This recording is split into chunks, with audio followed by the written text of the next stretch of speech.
Hello बच्चों, let's see the question. The question says that consider the number n is equals to 29,10,600. On the basis of above information, answer the following questions. Total number of divisors of n which are divisible by 15 but not by 36 are. तो यहाँ से हमारे पास क्या है, देखिए जो हमारे पास की कॉन्सेप्ट होगा वो क्या होगा ये हम देख लेते हैं. की कॉन्सेप्ट हमारे पास क्या होगा, तो हम यहाँ यूज़ करेंगे fundamental principle of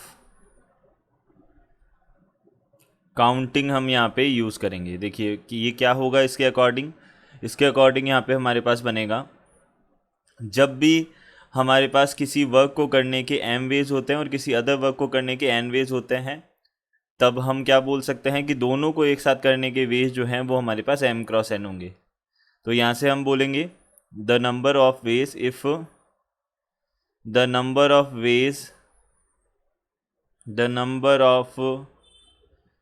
ways of doing a work is m and doing the another work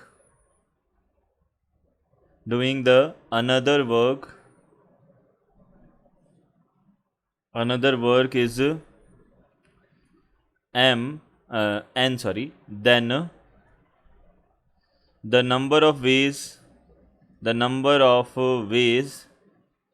of doing both is equals to कितना होता है m क्रॉस n होता है, m मल्टीप्लाइड बाई n बोलते हैं. तो यहाँ से हम इसी कॉन्सेप्ट का यूज़ करेंगे. हमारे पास क्या है, एक नंबर है n जो कि क्या है हमारे पास में 29,10,600 है. तो हम इसको सबसे पहले तो हम लिख सकते हैं 29106 मल्टीप्लाइड बाई 100 लिख सकते हैं. 100 जो है इसको हम 2 टू द पावर 2 और 5 टू द पावर 2 लिख देंगे. ये हमारे पास बन जाएगा. अब हम क्या करते हैं, इसके प्राइम फैक्टर्स बना लेते हैं. तो सबसे पहले हमारे पास में ये नंबर है 29106 है. इसमें हम सबसे पहले 2 का डिवाइड करेंगे. 2 का डिवाइड अगर हमने किया तो कितना टाइम जाएगा, 1 4, यहाँ से कितना हो जाएगा, यहाँ पे 5 टाइम चला जाएगा. देन उसके बाद में 5 टाइम, देन 3 टाइम. उसके बाद में हमने देखा 3 का जा रहा है, यहाँ पे कितना होगा 4851.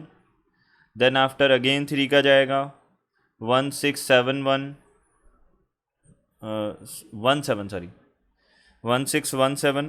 देन आफ्टर अगेन 3 का जाएगा, यहाँ पे कितना बनेगा 539. अब 3 का नहीं जाएगा, अब जाएगा 7 का जाएगा 77. फिर अगेन 7 का जाएगा, यहाँ से हो जाएगा 11. फिर 11 का जाएगा, हो जाएगा 1. तो यहाँ से हम n को क्या बोल सकते हैं, देखिए अब यहाँ पे 2 टू दी पावर 2 तो पहले से था और एक और 2 आ गया, तो 2 to the power 3 multiplied by 3 to the power 3 multiplied by 5 to the power 2 आ जाएगा. देन 7 टू दी पावर 2 आ जाएगा. देन 11 टू दी पावर 1 आ जाएगा. ये हमारे पास बनेंगे. देखिए हमको क्या बोला है, total number of divisors of n के टोटल डिवाइजर्स हमको बताने हैं डिविजिबल बाय 15, जो 15 से डिविजिबल हो और 36 जो है उससे ना हो. तो हम सबसे पहले क्या करते हैं, 15 से, ओनली 15 से डिविजिबल हम नंबर्स फाइंड आउट कर लेते हैं. देन हम क्या करेंगे, उसमें से वो नंबर्स माइनस कर देंगे जो नंबर क्या है 36 से और 15 से, दोनों से डिविजिबल है. तो ये हमारा वर्किंग प्रोसेस रहेगा. अब हम सबसे पहले ये देख लेते हैं 15 से divisible numbers. So numbers divisible by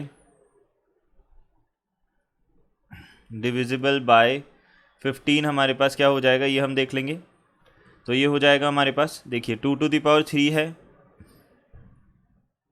3 to the power 3 है, 5 टू दी पावर 2 है, 7 टू दी पावर 2 है और 11 टू दी पावर 1 है. ये है हमारे पास. तो देखिए अगर 15 से डिविजिबल है तो 3 और 5 आना ही चाहिए, वो तो आने ही होंगे. 3 टू दी पावर 1 और 5 टू दी पावर 1 तो आना ही होगा. तो यहाँ से हम बोल सकते हैं 2 पे कोई रेस्ट्रिक्शन नहीं है, यानी कि 2 टू दी पावर 0 भी आ सकता है, 2 टू दी पावर 1 भी आ सकता है, 2 टू दी पावर 2 भी आ सकता है और 2 टू दी पावर 3 भी आ सकता है. ये हमारे पास पॉसिबिलिटीज़ हो जाएंगी इसकी. तो हमने बोला यहाँ से कितनी पॉसिबिलिटीज़ हो जाएंगी, 4 हो जाएगी. अब देखिए अगर हम 3 की बात करें, 3 टू दी पावर 3 की, तो 3 टू दी पावर 3 में 3 टू दी पावर 1 आ सकता है सबसे कम, फिर 3^2 आ सकता है और 3^3 आ सकता है। तो यहाँ पे कितने हो जाएंगे, 3 नंबर ऑफ बेस हो जाएंगे। देन आफ्टर हम क्या करेंगे, अब हम यहाँ पे 5^2 है, तो 5^2 के लिए अगर हमने देखा तो 5^1 मिनिमम आना चाहिए, तो 5^1 आ सकता है और 5^2 आ सकता है, तो 2 वेज हो गए। देन आफ्टर 7 जो है 7^2, उसमें 7^0 आ सकता है, 1 आ सकता है, 2 आ सकता है, इसके ऊपर कोई रेस्ट्रिक्शन था नहीं, तो यहाँ पे 3 आ सकते हैं। यहाँ पे हमारे पास 11^0 11^1 आ सकता है, तो ये टोटल हमारे पास कितने हो जाएंगे, ये हो जाएंगे 144 हो जाएगा ये। अब अगर ये 144 हो गया तो अब हम क्या करेंगे, इसमें से ऐसे नंबर्स माइनस करेंगे जो क्या है 15 और 36 दोनों से डिविजिबल है। So if a number is divisible by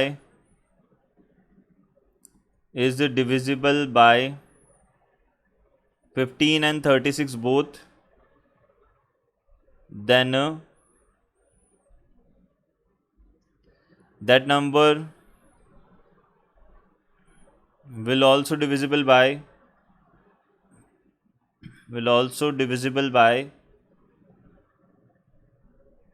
their LCM। तो LCM ऑफ हमको क्या फाइंड आउट करना है, 15 और 36 का LCM फाइंड आउट करना है। तो यहाँ पे LCM फाइंड आउट किया हमने 15 और 36 से। सबसे पहले कॉमनली हमारे पास 3 का डिवाइड जा रहा है, तो हमने 3 का डिवाइड किया तो कितना हो गया, 5 हो गया, और यहाँ पे 12 हो गया। अब इन दोनों में कॉमनली किसी का नहीं जा रहा है, तो इन दोनों को मल्टीप्लाई करके 3 से मल्टीप्लाई कर देंगे। तो यहाँ से LCM कितना आ जाएगा, LCM और 15 और 36 कितना आ जाएगा, ये हमारे पास आ जाएगा 3 × 5 × 12, ये LCM आ गया। अब इसको 12 को लिख सकते हैं 4 3 × 12, तो 2^2 3^2 और यहाँ से हमारे पास कितना बनेगा 5^1, ये हमारे पास में बनेगा। यानी कि LCM जो बनेगा उन दोनों का, उसमें ये टर्म आएगा। अब हम ये देख रहे हैं कि नंबर्स डिविजिबल बाय यहाँ से कितना हो जाएगा, नंबर्स डिविजिबल बाय LCM हम बोल सकते हैं। LCM से डिविजिबल नंबर्स जो होंगे वो हम देख लेते हैं क्या होंगे। तो LCM से डिविजिबल जो नंबर्स हैं, देखिए उसमें क्या आना चाहिए, 2^2 आना चाहिए। तो 2 के पास कितने केसेस होंगे, 2^2 आना चाहिए, तो 2 केसेस होंगे, 2^2 या 2^3। देन आफ्टर 3 के पास कितने केसेस होंगे, 3^2 या 3^3, इसके पास भी 2 केसेस। 5 के पास भी 2 केसेस, 5^1 और 5^2। 7 के पास में 3 केसेस होंगे और 11 के पास में 2 केसेस होंगे। तो यहाँ से हमारे पास कितना हो जाएगा, 48 बनेगा। तो अब हम ऐसे नंबर्स फाइंड आउट कर सकते हैं जो क्या हो, 15 से तो डिविजिबल हो, लेकिन क्या हो 36 से डिविजिबल ना हो। तो यहाँ पे हम बोल सकते हैं नंबर ऑफ वेज रिक्वायर्ड, या हम बोल सकते हैं नंबर ऑफ डिवाइजर्स रिक्वायर्ड जो हो जाएंगे वो कितने हो जाएंगे, 144 पहले बना था, उसमें से 48 को माइनस किया तो 96 हमारे पास ऐसे होंगे जो क्या होंगे 15 से तो डिविजिबल होंगे लेकिन 36 से डिविजिबल नहीं होंगे। तो सी ऑप्शन हमारा करेक्ट ऑप्शन होगा। C will be our correct answer. I hope you understood it well. Good luck. Thank you.